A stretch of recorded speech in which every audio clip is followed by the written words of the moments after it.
Abu Dhabi, Hamas-Israel সংঘাত অব্যাহত। এর মধ্যেই পশ্চিম এশিয়ার ভিতর দিয়ে ভারত ও ইউরোপকে সংযুক্ত করার জন্য বাণিজ্য করিডোরের কাজ এগিয়ে নিয়ে যেতে সংযুক্ত আরব আমিরশাহীর সঙ্গে চুক্তি করলেন প্রধানমন্ত্রী নরেন্দ্র মোদি। মঙ্গলবার আবুধাবিতে সংযুক্ত আরব আমিরশাহীর প্রেসিডেন্ট শেখ মোহাম্মদ বিন জায়েদ আল নাহিয়ানের সঙ্গে দেখা করেন প্রধানমন্ত্রী নরেন্দ্র মোদি। তাদের মধ্যে ইসরায়েল প্যালেস্তাইন সংঘাত নিয়ে আলোচনা হয়েছে বলে জানিয়েছেন ভারতের বিদেশ সচিব বিনয় কোয়াত্রা। এছাড়া ভারত পশ্চিম এশিয়া ইউরোপ অর্থনৈতিক করিডোর নিয়ে দুই রাষ্ট্রপ্রধানই সম্মত হয়েছেন বলেও তিনি জানিয়েছেন। গাজার সংঘাত এবং লোহিত সাগরের পরিস্থিতি নিয়ে উদ্বিগ্ন গোটা বিশ্ব। ভারত এবং সংযুক্ত আরব আমিরশাহী গোটা বিষয়ের উপর নজর রেখেছে। এই নিয়ে দুই দেশের মধ্যে নোট চালাচালিও হয়। বুধবার আবুধাবিতে সাংবাদিকদের এমনটাই জানিয়েছেন বিনয় কোয়াত্রা। তিনি বলেন, অর্থনৈতিক সহযোগিতা নিশ্চিত করা এবং গতি বজায় রাখা দুটোই সমানভাবে গুরুত্বপূর্ণ। ভারত পশ্চিম এশিয়া ইউরোপ অর্থনৈতিক করিডোর নিয়ে আশাবাদী আমেরিকাও।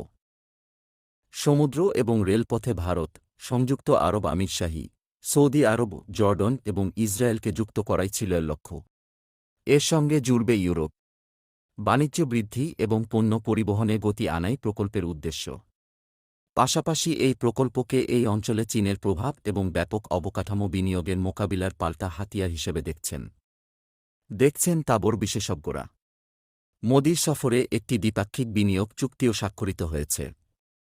এতে বিদ্যুৎ সংযোগ এবং ডিজিটাল অবকাঠামো বিস্তারে গাঁটছড়া বাঁধছে দুই দেশ। বিদেশ মন্ত্রক এক বিবৃতিতে এই খবর জানিয়েছে। মঙ্গলবার সেখানে বসবাসরত হাজার হাজার ভারতীয়দের উদ্দেশ্যে ভাষণ দিয়েছেন মোদি।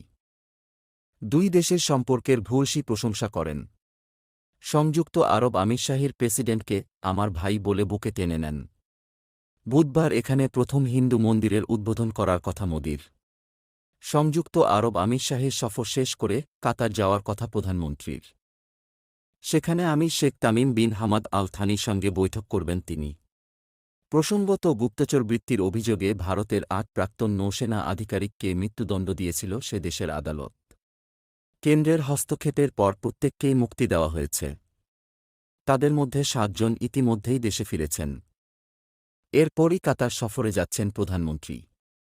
প্রধানমন্ত্রীর ব্যক্তিগত হস্তক্ষেপে প্রাক্তন নৌসেনা আধিকারিকদের মুক্তির প্রক্রিয়া ত্বরান্বিত হয় বলে এই সপ্তাহের শুরুতেই জানিয়েছিলেন ভারতের বিদেশ সচিব।